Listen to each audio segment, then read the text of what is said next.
नमस्कार साथियों। किरण वाई की कहानियाँ चैनल में आपका स्वागत है।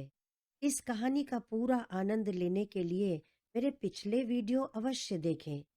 आपने पिछले वीडियो में देखा, विराज के पिता ये जान गए थे कि विराज का एक्सीडेंट उसको जान से मारने के इरादे से करवाया गया था और हॉस्पिटल में विराज को पॉइजन देकर मारने के लिए जो वार्ड बॉय आया था, सीसीटीवी फुटेज में उस वार्ड बॉय को समझाते अपने ही दो लोगों को देखकर सहदेव की हालत बहुत खराब हो गई। अब आगे सच ही कहा है, समय आपको सत्य से अवगत करा ही देता है। अनीता के भाई डॉक्टर मयंक और विराज के पिता सहदेव सिंह सीसीटीवी फुटेज देखकर शॉक्ड रह गए थे, क्योंकि फुटेज में जो कुछ भी उनकी आंखें देख रही थीं वो विश्वास के योग्य नहीं था। हमारी जिंदगी में विश्वास का बहुत बड़ा सहारा होता है। हमारे अपनों पर हमारा विश्वास हमें अंदर से मजबूत बनाता है।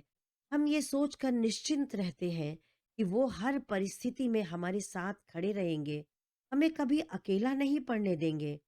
यह विश्वास ही तो हमारी ताकत है। और यदि हमारे वही अपने हमसे विश्वासघात करें तो इंसान टूट कर बिखर जाता है, मानो किसी ने उसके शरीर और मन से सारी शक्ति ही निचोड़ ली हो। इस समय सहदेव की यही हालत थी। वो जान गए थे कि विराज का असली दुश्मन कौन है। ये जानकर कि उनके चहेते बेटे विराज की जान के दुश्मन उनके अपने ही हैं, तो उन्हें इतना बड़ा सदमा लगा कि उनका दिमाग सुन्न हो गया, शरीर बेजान सा हो गया।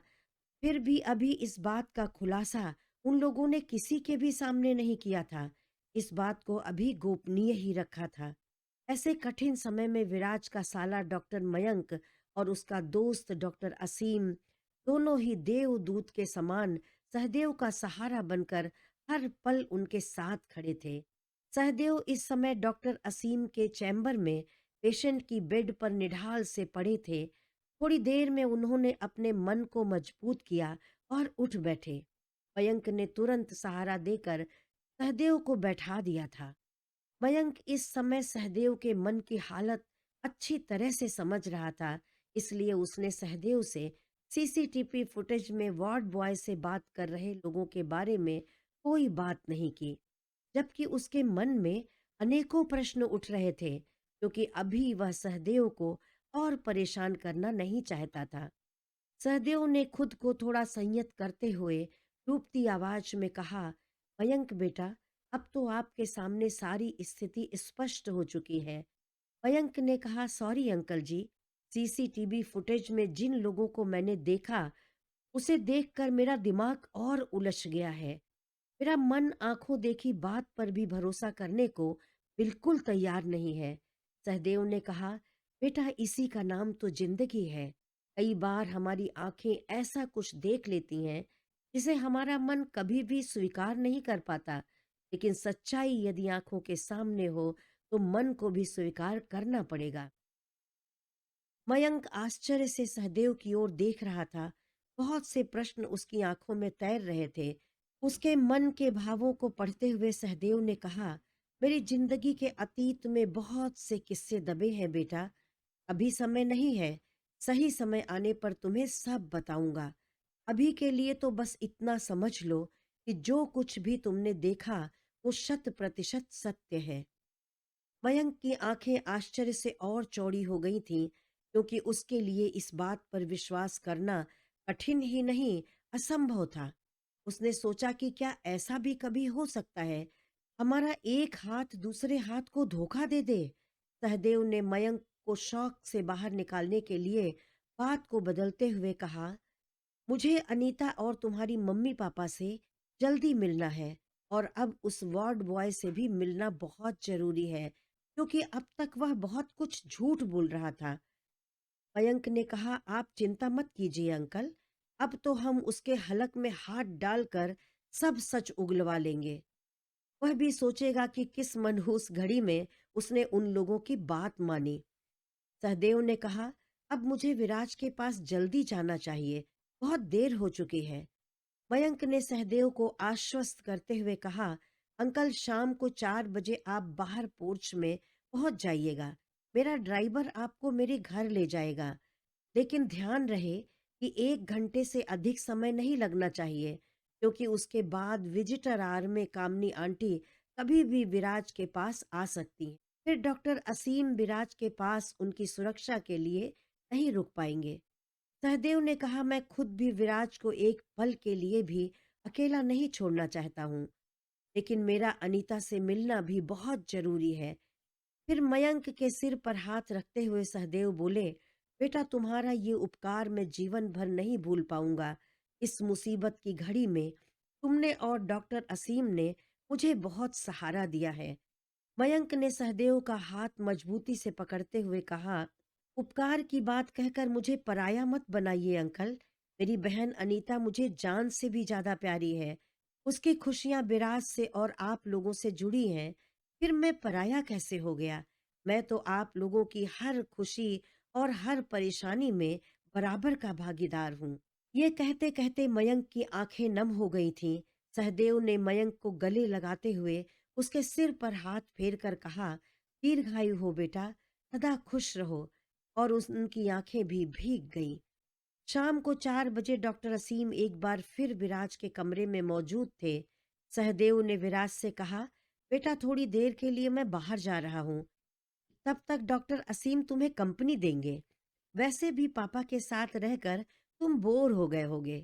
विराज ने मुस्कुराते हुए डॉक्टर असीम की ओर देखा, फिर पापा की ओर देखकर बोला, नहीं नहीं पापा, आपकी कंपनी भी काफी इंटरटेनिंग है। जिस लहजे में विराज ने मुस्कुराते हुए कहा था, सब लोग जोर से हंस पड़े। सहदेव प्यार से विराज की ओर देखते हुए बोले, अब तो डॉक्टर असीम तुम्हारे गहरे दोस्त बन गए हैं, तो इंजॉय करो। हम उम्र दोस्तों की बात ही कुछ अलग होती है। सहदेव ने एक लंबी निश्वास छोड़ते हुए कहा। विराज ने मुस्कुराकर पापा की ओर देखा, फिर उन्हें छेड़ते हुए बोला, जी पापा, मैंने भी आप और शर्मा अंकल को एक दूसरे को कंपनी देते हुए देखा है। और उसने शरारत से मुस्कुराते हुए डॉक्टर असीम की ओर एक आंख ब्लिंक कर दी। सहदेव ने झेपते हुए कहा, अब जब दोनों बेटे मेरी टांग खींचने लगे हो, तो मेरी भलाई इसी में है कि मैं चुपचाप यहाँ से निकल लूं। फिर चलते चलते बोले, अपना ख्याल रखना, मैं जा कर आता हूँ। विराज पापा को बाय कहकर डॉक्टर असीम से हंसकर बोला, डॉक्टर असीम, आपको पहली बार ऐसा अनोखा पेशेंट मिला है जिसे दवा देने के साथ दोस्ती भी निभानी पड़ रही है। डॉक्टर असीम ने कहा, पहली बार किसी पेशेंट का इलाज करके मैं फायदे में रहा हूँ। एक प्यारा दोस्त जो मिल गया मुझे। दोनों के चेहरे पर इत्मीनान झलक रहा था। सहदेव हॉस्पिटल के बाहर आकर पोर्च में खड़ी डॉक्टर मयंक की गाड़ी में बैठ गए। गाड़ी हॉस्पिटल के पोर्च से बाहर निकलकर फर्राटे भरती हुई मेन रोड की ट्रैफिक में विलीन हो गई। सहदेव के जाते ही उधर होटल के कमरे में बैठी एक औरत का फोन बज उठता है। अस्पताल से उसकी ही आंख बनकर बैठा उसका जासूस उधर से फोन पर था। हेलो मैम, आपको एक बात बतानी थी। तब तक उसके कान में एक औरत की कड़कती हुई आवाज गूंजी, तू दिमाग से बिल्कुल पैदल ही है क्या? तेरी मोटी बुद्धि में ये बात नहीं घुसती कि किसी छोटे बच्चे की तरह बार बार अपनी मम्मी को फोन पर शिकायत करना बंद कर। हमको जेल भिजवा कर ही दम लेगा क्या? वह औरत फोन करने वाले को झाड़ लगा रही थी।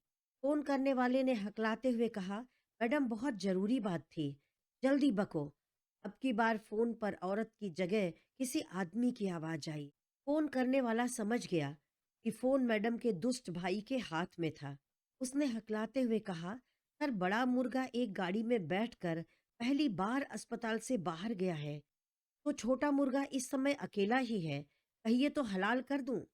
उधर से उस आदमी की कड़कती आवाज आई, अबे एक बार अपनी मोटी बुद्धि का भी इस्तेमाल कर लिया कर। तुझे क्या लगता है हमारे दुश्मन गधे हैं? ऐसा होता तो हम उनको कब का परलोक पहुंचा चुके होते। शातिर है साले, तुझे को एक पल के लिए भी अकेला नहीं छोड़ेंगे। और तू ना अपनी खाली खोपड़ी ज्यादा मत इस्तेमाल किया कर। हम पर उनको पहले ही शक हो गया है। तूने ही तो हमें बताया है कि वह सीसीटीवी कंट्रोल रूम के चक्कर लगा रहे हैं। तुम बस चुपचाप उनकी हर हरकत पर नजर गड़ाए बैठे रहो। अभी कोई वार नहीं करना है, बस नज़र रखना है। इस हॉस्पिटल में निगरानी बहुत सख्त है, वरना हमारे साथ तू भी सरकारी दामाद बनकर हवालात की हवा खाएगा। समझे? अब फ़ोन हमें मत करना, मैं खुद तुझसे संपर्क करता रहूँगा। फ़ोन रखते ही वह आदमी औरत की ओर पलटा और बोला, दीदी वो साले सतर्क हो गए हैं, बड़ा मुर्गा कहीं बाहर गया है। यही सही समय है हमारा अस्पताल पहुंचने का। देखे तो सही उस चूजे के पास कितना सख्त पहरा है और उसे किसकी निगरानी में रखा गया है। औरत ने कुढ़ते हुए कहा, डॉक्टर असीम के। आदमी ने आंखें चौड़ी करके दांत पीसते हुए कहा, डॉक्टर असीम, तुम अपने पेशेंट की ज्यादा ही तीमारदारी कर रहे हो। लगता है तुम्हें भी कुछ मजा चखाना ही पड़ेगा। औरत बोली, हर किसी को मजा चखाने का बीड़ा तुमने ही तो उठाया है। अपना ध्यान अपने टारगेट पर करो, वरना ऐसे ही किसी और के फेंके टुकड़ों पर तुम्हारी पूरी जिंदगी कट जाएगी। बनते तो बड़े सूरमा हो और मारी मक्खी भी नहीं जाती। वह औरत गुस्से में अपने भाई को अंट शंट बके जा रही थी। भाई ने कहा, ठीक है, कभी मौका मिला तो हम भी दिखा देंगे जिज्जी कि हम कितने बड़े सूरमा हैं। बहन बोली, जब दिखाना तब दिखाना, अभी अपने काम पर फोकस करो। मेरी एक बात कान खोल कर सुन लो, अभी हम उस पर कोई वार नहीं कर सकते। सही समय का इंतजार कर लो, वरना हमारी पूरी पोल पट्टी खुल जाएगी। फिर तो हमारी बर्बादी निश्चित है। सहदेव हमें जिंदा नहीं छोड़ेगा। इधर हॉस्पिटल में मयंक सबकी नजरों से बचकर चुपचाप डॉक्टर असीम के चैम्बर में बैठा विराज की निगरानी में लगा था। क्योंकि विराज के कमरे के ठीक सामने एक आदमी कुर्सी पर बैठा डॉक्टर मयंक के साथ लगातार वीडियो कॉल पर ऑन था, जिससे विराज के कमरे के बाहर की हर गतिविधि को मयंक खुद अपनी आंखों से देख रहा था। कमरे के अंदर विराज अपने बेड पर बैठा डॉक्टर असीम से बातें कर रहा था। आज विराज काफी फ्रेश और स्वस्थ लग रहा था, फिर भी उसकी आंखों का सूनापन डॉक्टर असीम से छुपा न रह सका। डॉक्टर असीम ने कहा, विराज, अब हम अच्छे दोस्त हैं। तुम मुझ पर भरोसा करते हो तो तुमसे कुछ पर्सनल प्रश्न पूछ सकता हूँ। विराज ने कहा, असीम, मेरी पर्सनल लाइफ तुमसे छुपी नहीं है, क्योंकि तुम मयंक के भी अच्छे दोस्त हो। असीम बोले, मयंक बहुत ही समझदार इंसान है। उसने तुम्हारी सेहत और सुरक्षा के अलावा मुझसे तुम्हारे बारे में कभी कोई भी बात नहीं बताई। विराज डॉक्टर असीम की ओर देखने लगा। उसकी आंखों में उनके प्रति एक विश्वास और अपनापन नजर आ रहा था। असीम ने कहा, विराज, तुम्हारी तबीयत में काफी सुधार हो चुका है। एक दो दिन में हम तुम्हें अस्पताल से डिस्चार्ज कर देंगे। विराज ने मुस्कुराकर कहा, थैंक्स डॉक्टर। असीम ने विराज की आंखों में देखते हुए सीधा प्रश्न किया, तुम्हारा शरीर तो स्वस्थ है, चेहरे पर भी फिर से पहले वाली चमक लौटने लगी है, लेकिन तुम्हारी आंखें कुछ और ही कहती हैं। विराज ने एक बार अपनी प्रश्न भरी नजरें डॉक्टर असीम पर डाली, फिर दूसरी तरफ देखने लगा।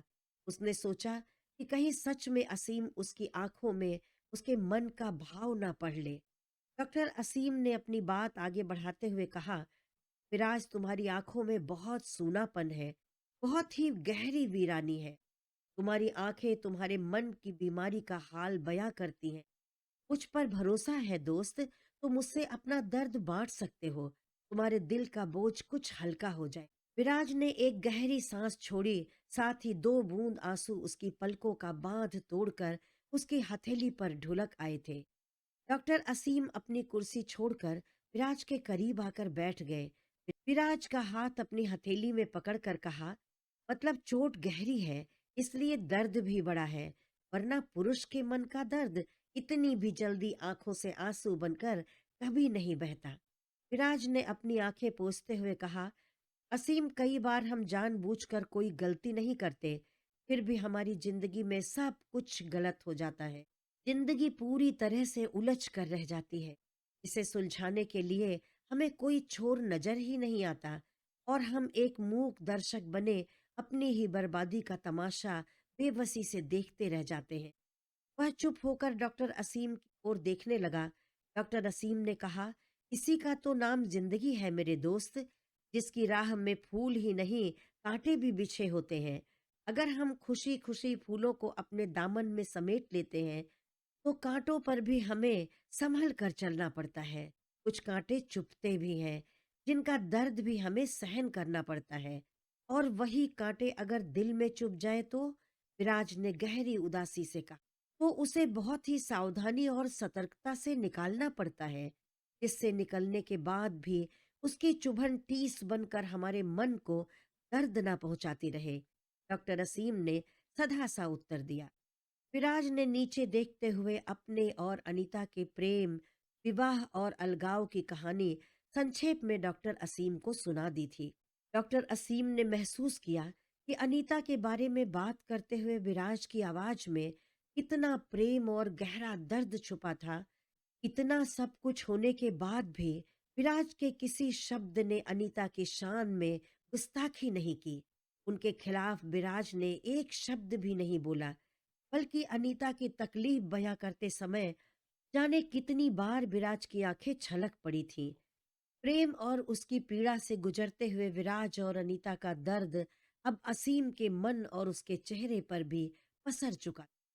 उसने अपनी आवाज को स्थिर करते हुए कहा, विराज, तुम दोनों की ही कोई गलती नहीं है। तुम्हारा प्रेम भी सच्चा है। बस तुम दोनों हालात के शिकार हुए हो। धैर्य रखो दोस्त, यह बुरा वक्त भी जरूर निकल जाएगा। तुम्हारा मिलन भी होगा। बस हौसला मत टूटने देना। विराज ने अपनी सूनी आंखें असीम के चेहरे पर टिका दी थी। असीम ने कहा, तुम एक दबंग ऑफिसर हो। अब अपनी निजी जिंदगी में भी एक दबंग इंसान बनो। प्रेम को कमजोरी मत बनने दो।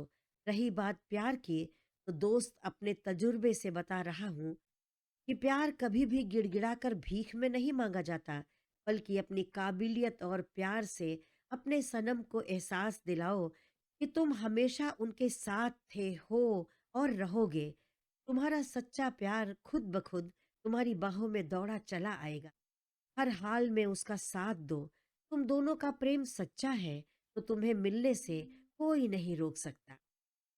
आज तुम्हारे रास्ते में जो रोड़े हैं, वह खुद ही साफ हो जाएंगे। विराज के होठों पर एक हल्की सी मुस्कान खिंच गई थी। वह अपलक असीम को देखे जा रहा था। असीम का एक एक शब्द विराज के अंदर एक नई ऊर्जा भर रहा था। कौन कहता है कि दर्द सिर्फ दवा से जाता है? कोई अपनेपन का मरहम लगा दे तो भी दर्द में सुकून मिल जाता है। एक बात याद रखो, अपने लिए कोई सहारा मत खोजो, क्योंकि तुम सबका सहारा हो।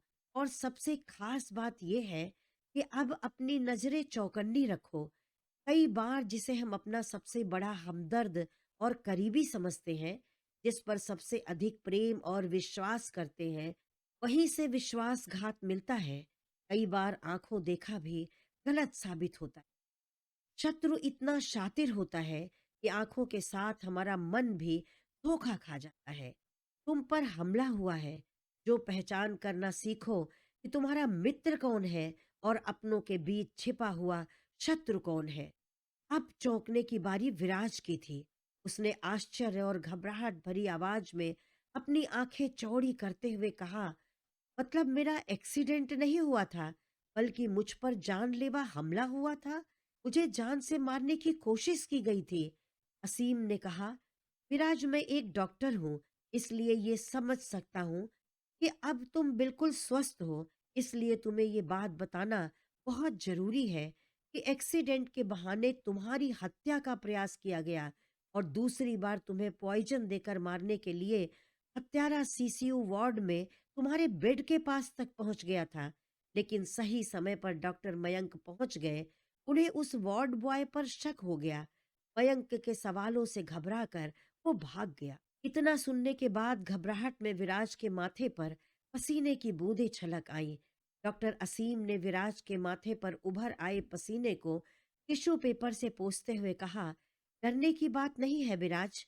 मेरे हिसाब से तुम्हें ये जानना बहुत जरूरी है कि तुम्हारी जान को खतरा है और शत्रु तुम्हारा कोई बहुत ही अपना करीबी है, जिस पर तुम अपने से भी अधिक भरोसा करते हो। विराज दुविधा में डूबा सोच रहा था, कौन हो सकता है? माँ, पापा, अनीता, यही तो मेरे सबसे करीबी हैं और ये मेरी जान के दुश्मन नहीं हो सकते। फिर कौन है? वह जितना सोचता जाता उतना ही उलझता जाता। असीम ने उसका ध्यान भंग करते हुए कहा, विराज, सहदेव अंकल रात दिन तुम्हारी परछाई बनकर तुम्हारी सुरक्षा में तैनात हैं और डॉक्टर मयंक ने कई लोगों को लगा रखा है जो पल पल तुम्हारे आसपास नजर रखे हुए हैं। फिर भी अपनी सबसे अधिक सुरक्षा तुम खुद कर सकते हो। तुम्हें सतर्क रहना बहुत जरूरी है, इसलिए ये सब बातें मैं तुमसे शेयर कर रहा हूँ। विराज बहुत ही गंभीरता से असीम की बातें सुन रहा था और सोच रहा था, इंसान की जिंदगी में समझदार दोस्त की कितनी बड़ी अहमियत होती है। वो आपका सुरक्षा कवच बनकर हरदम आपके साथ खड़ा रहता है और जब हम मन से कमजोर पड़ते हैं तो मन की ताकत बनकर हमें बिखरने से बचा लेता है। विराज की आंखों में डॉक्टर असीम के लिए अपार विश्वास और अपनापन झलक रहा था। विराज ने डॉक्टर असीम के कंधे पर हाथ रखते हुए कहा, थैंक्स दोस्त, मैं लकी हूँ कि जिंदगी के सबसे मुश्किल दौर में मुझे तुम्हारी दोस्ती का मजबूत सहारा मिला है। विराज के कंधे को थपथपाते हुए डॉक्टर असीम ने कहा, पहली बात तो दोस्ती का पहला वसूल है, no sorry no thank you. और दूसरी बात, तुम्हें कभी भी सहारे की जरूरत नहीं है। You are a strong person. Okay sir, Viraj ने मुस्कुराकर जवाब दिया। राइट, सर चलेगा। और दोनों ठहाका मारकर हंस पड़े। अपने कान में हैंड्स फ्री लगाए बैठे मयंक के चेहरे पर भी मुस्कान आ गई। क्यों? अरे साहब, ये डॉक्टर मयंक हैं। इनकी बुद्धि सब पर भारी है। एक फोन में असीम के कॉल पर वो असीम और विराज की पूरी बात सुन रहे थे, क्योंकि डॉक्टर असीम से विराज को यह सब बताने को उन्होंने ही तो कहा था। तो चलिए, उनका काम तो हो गया। दूसरी तरफ सहदेव को लेकर डॉक्टर मयंक की कार उनके घर पहुंच चुकी थी। मयंक ने अपने मम्मी पापा को पहले ही इसकी सूचना दे दी थी। साथ ही ये हिदायत भी दी थी कि सहदेव अंकल के साथ किसी भी तरह की गलत व्यवहार नहीं होना चाहिए। भले ही कामनी आंटी के कारण इस समय आप लोग बहुत अपमानित और दुखी हुए हैं, लेकिन सहदेव अंकल पर उसकी परछाई भी मत पड़ने देना। उनको पूरा आदर सम्मान दीजिएगा। ये बात अलग है कि अनीता को मयंक कोई हिदायत नहीं दे सका था, क्योंकि अनीता ने तो खुद को अपने कमरे में कैद कर लिया था। वो अभी अपने दुख और माता पिता तथा भाई को मिले अपमान से उबर नहीं पाई थी। घर वाले उसे ज्यादा बात करके परेशान नहीं करते थे। मयंक का कहना था, उसे कुछ वक्त दीजिए, समय के साथ धीरे धीरे खुद संभल जाएगी। सहदेव के बेल बजाने से पहले ही अनीता के पापा प्रोफेसर साहब ने स्वयं आकर दरवाजा खोल दिया। हाथ जोड़कर सहदेव का अभिवादन दोनों पति पत्नी ने किया और प्रोफेसर साहब अपने मन की पीड़ा को मन में ही दबाकर उनसे गले मिले। लेकिन किसी के अपनेपन का सहारा पाते ही उनके मन का दर्द आंखों में छलक आया। सहदेव ने उन्हें गले से लगा लिया और फिर हाथ जोड़कर उनके सामने खड़ा हो गया। बड़े दुख से कहने लगे, आपके साथ जो कुछ भी गलत हुआ मैं उसे रोक ना सका। आपका संबंधी होने के नाते मेरा फर्ज बनता था कि मेरे परिवार में आपके सम्मान की मैं रक्षा करूं। मैं असमर्थ रहा, इसलिए आपका गुनहगार हूँ। आपके सामने खड़ा हूँ, जो चाहे दंड दीजिए, मुझे स्वीकार है। अनीता की मम्मी की तो रुलाई फूट पड़ी, जो अब सिसकियों में बदल गई थी। प्रोफेसर साहब ने सहदेव का हाथ पकड़कर अपने माथे से लगाते हुए कहा, ऐसा कहकर हमें पाप का भागीदार मत बनाइए। आपको सजा देने का ख्याल भी हम अपने मन में नहीं ला सकते। आप हमारे बड़े भाई हैं। अपना प्यार और आशीर्वाद दीजिए। जो कुछ भी हुआ वो हम पर वक्त की मार थी। बुरा का वक्त था, निकल गया। आगे हम मिलकर सब ठीक करने की पूरी कोशिश करेंगे। सहदेव ने अपने आंसू पोंछते हुए कहा, ये आपकी महानता है और आपके यही संस्कार बेटे मयंक को भी मिले हैं, जिसने इतनी कठिन समय में भी हिम्मत और अपना विवेक नहीं खोया। वरना उसकी जगह कोई और लड़का होता तो सारे रिश्ते नाते इस आंधी में तिनके की तरह बिखर गए होते। शत्रु की साजिश तो बड़ी भयानक थी भाई साहब, लेकिन बेटे मयंक के मजबूत इरादों के आगे उन्हें कामयाबी नहीं मिल पाई। थोड़ी देर तक तीनों लोग ड्राइंग रूम में बैठे बातें करते रहे। चाय नाश्ता आ गया था, पर सहदेव ने बड़ी मुश्किल से बस चाय पिया। उनका मन तो बहू अनीता को देखने के लिए व्याकुल हो रहा था।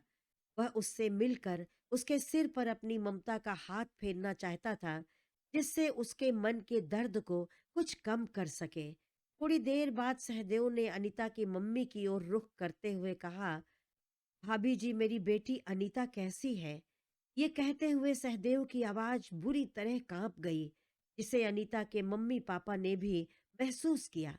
क्योंकि यह प्रश्न जितना कठिन था, उसका उत्तर भी उतना ही मुश्किल था।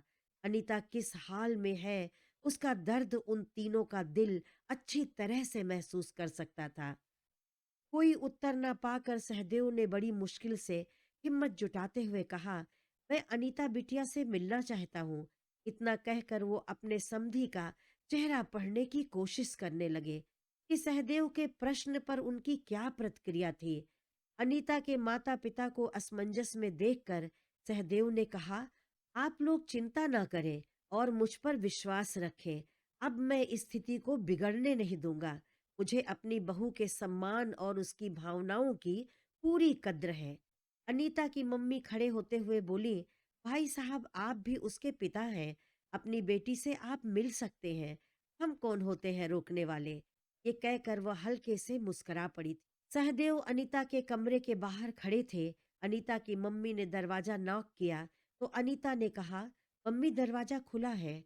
उसकी मम्मी ने धीरे से दरवाजा खोलते हुए कहा, देखो बेटी, तुमसे मिलने तुम्हारे पापा जी आए हैं। अनीता समझ गई और एक झटके से बिस्तर से उठ खड़ी हुई। उसने लपक कर एक दुपट्टा अपने कंधे पर लपेट लिया। उसकी मम्मी ने सहदेव को अंदर बुला लिया था। आगे बढ़कर अनीता ने सहदेव का पैर छुआ और उनको चेयर पर बैठने को कहकर स्वयं एक तरफ खड़ी हो गई थी।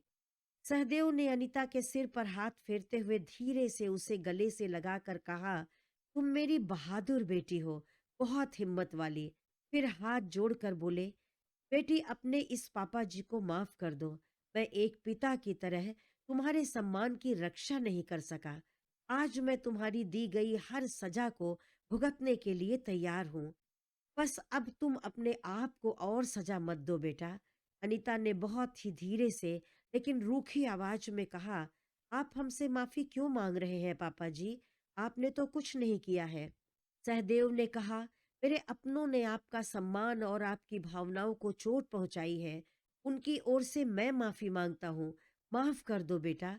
अनीता ने अपनी वीरान आंखों से एक नजर सहदेव को देखा और तुरंत अपना चेहरा दूसरी ओर घुमाते हुए बोली, पापा जी, हर इंसान अपने अच्छे और बुरे कर्मों का फल स्वयं भुगतता है। उसे ही अपनी गलतियों की सजा भी भुगतनी पड़ती है। ऐसा कहाँ होता है कि गलती कोई और करे और सजा का भागीदार कोई और हो? सहदेव ने देखा कि अनीता की आंखों में बेहद वीरानी थी। चेहरा सख्त था। अनीता के चेहरे का भाव पढ़कर, उसकी बातें सुनकर सहदेव का दिल कांप गया।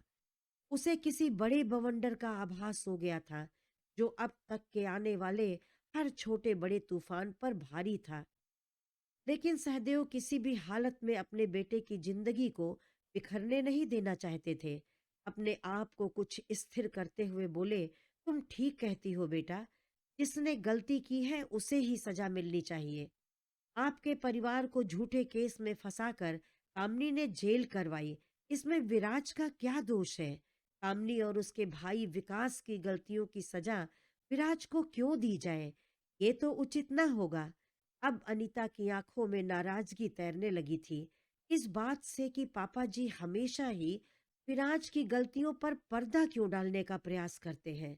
हमेशा उसकी गलतियों को दूसरे के सिर मढ़कर उसे निर्दोष साबित करने में लगे रहते हैं।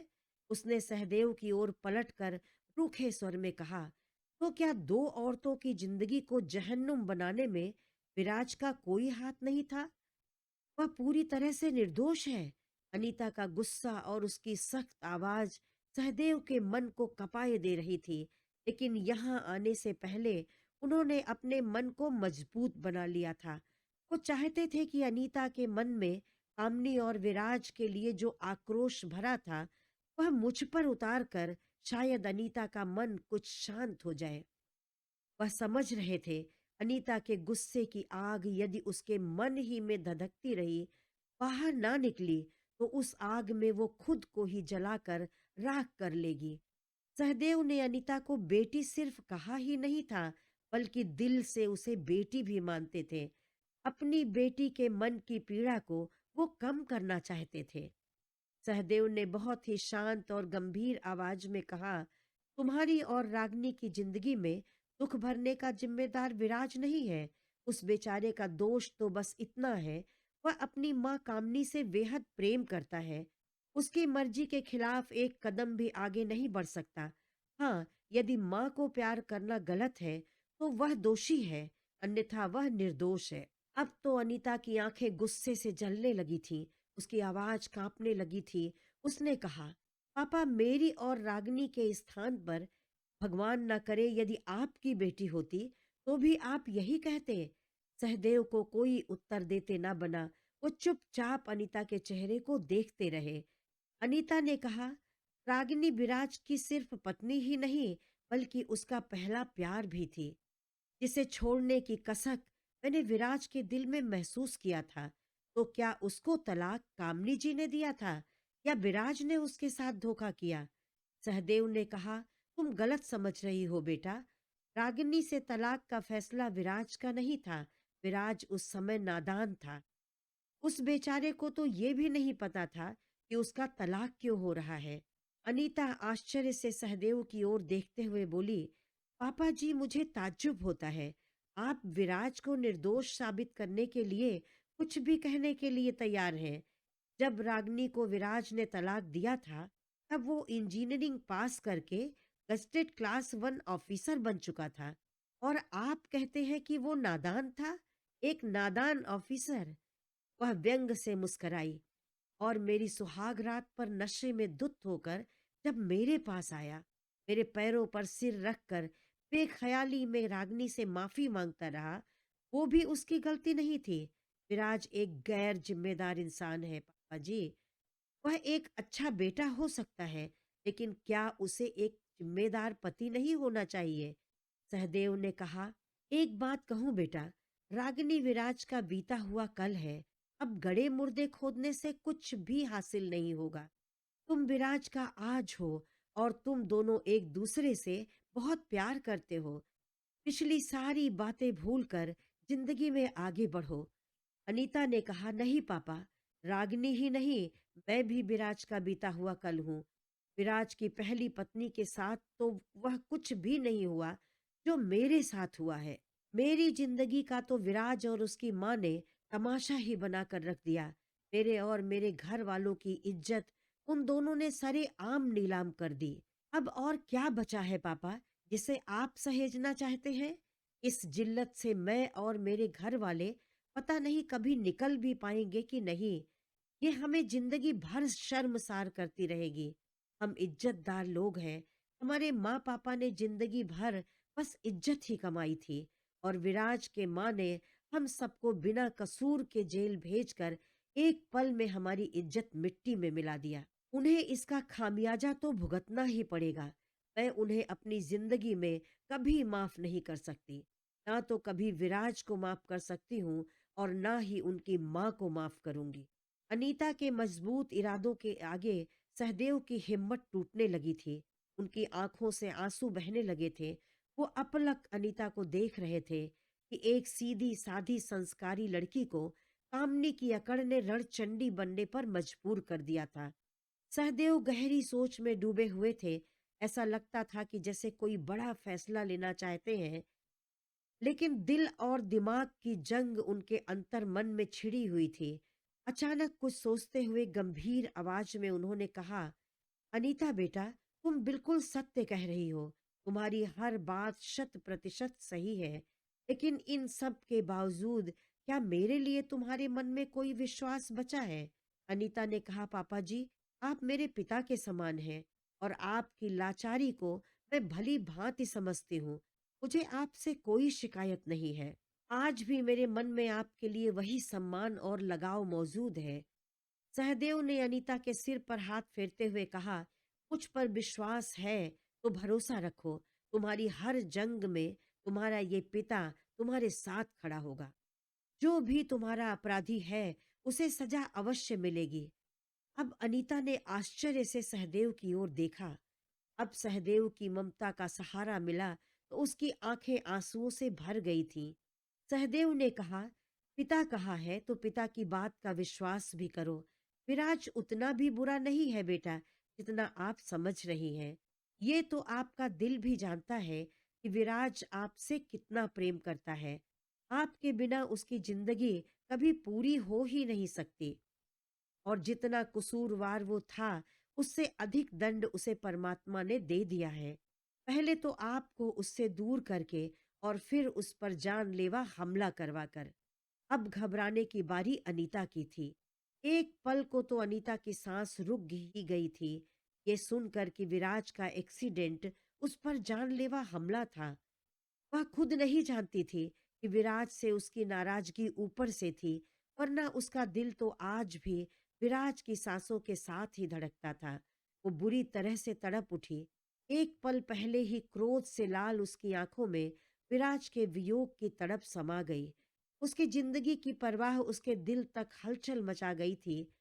उसने कांपती आवाज में कहा, पापा विराज ठीक तो है ना?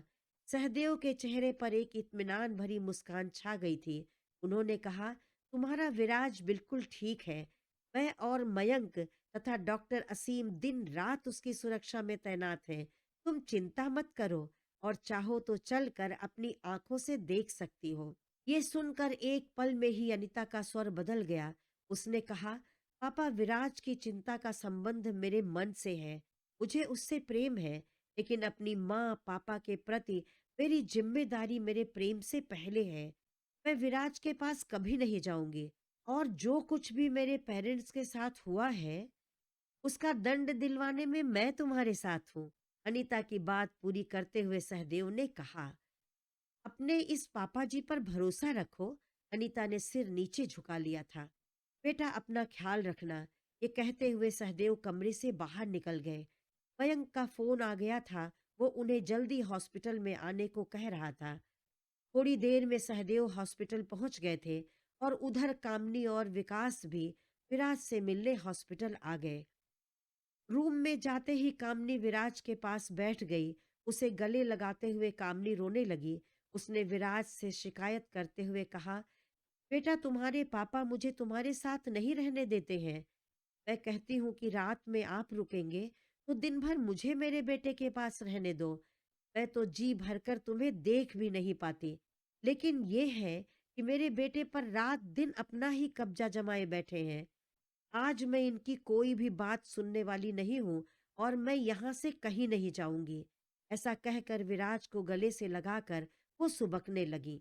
विराज ने अपनी माँ के गले में बाहें डालते हुए कहा, माँ अभी आपकी तबीयत पूरी तरह से ठीक नहीं है। यहाँ मेरे पास तो रात में जागना होता है। आप बीमार हो जाएंगी। बस कुछ दिन की ही तो बात है। मुझे हॉस्पिटल से छुट्टी मिल जाएगी। फिर आप एक पल के लिए भी मुझसे दूर मत जाना। विराज अपनी माँ की ममता पर भावुक हो गया था। उसने कामनी को गले से लगा लिया। विराज कामनी के कंधे से सिर टिकाए बैठा था। माँ के स्पर्श से तो उसके सारे दुख दर्द मिट जाते थे। उसकी गोद में ममता का सहारा मिलते ही उसने सुकून से अपनी आंखें बंद कर लीं और सो गया। उसके होठों पर एक शांत मुस्कान आ गई थी। कामनी थोड़ी देर तक उसके सिर को सहलाती रही। जब उसे ये एहसास हो गया कि विराज गहरी नींद में सो गया है, तो उसने धीरे से सहारा देकर उसे तकिए पर लिटा दिया। माँ बेटे का ये प्यार देखकर सहदेव की आंखें भर आई थीं। उसने सोचा कि माँ का प्यार बच्चे की सबसे बड़ी खुराक होती है। माँ का प्यार ही है जो बचपन से ही बच्चों में आत्मविश्वास भरता है कि दुनिया में वो भी किसी के लिए खास हैं, उनके भी वजूद का महत्व है। लेकिन बच्चे को कभी ये पता चले कि जिस माँ के प्यार की खुराक अमृत बनकर उसे जिंदगी दे रही थी, वही माँ उसकी जिंदगी लेने पर उतारू है, तो एक इंसान के लिए इससे बड़ा दुख और कुछ हो ही नहीं सकता। ऐसा होता तो नहीं है, लेकिन अपवाद तो हर जगह मौजूद है। इस कलयुग में अब सब कुछ संभव है। सहदेव अपनी आंखों में छलक आए दर्द के आंसुओं को सबसे छुपाकर चुपचाप कमरे से बाहर निकल आए। साथियों, कहानी अभी बाकी है। क्या विराज अनीता से मिल पाया? विराज का असली शत्रु कौन था? क्या वो अपने मकसद में कामयाब हो पाए? इसे जानने के लिए अगला वीडियो अवश्य देखें। मेरी कहानी आपको कैसी लगी? कमेंट में लिखकर अवश्य बताएं। अच्छी लगी हो तो कृपया इसे लाइक कर दें तथा ऐसे ही और मनोरंजक कहानियां सुनने के लिए मेरे चैनल को सब्सक्राइब करके बेल आइकन दबाना ना भूलें। धन्यवाद।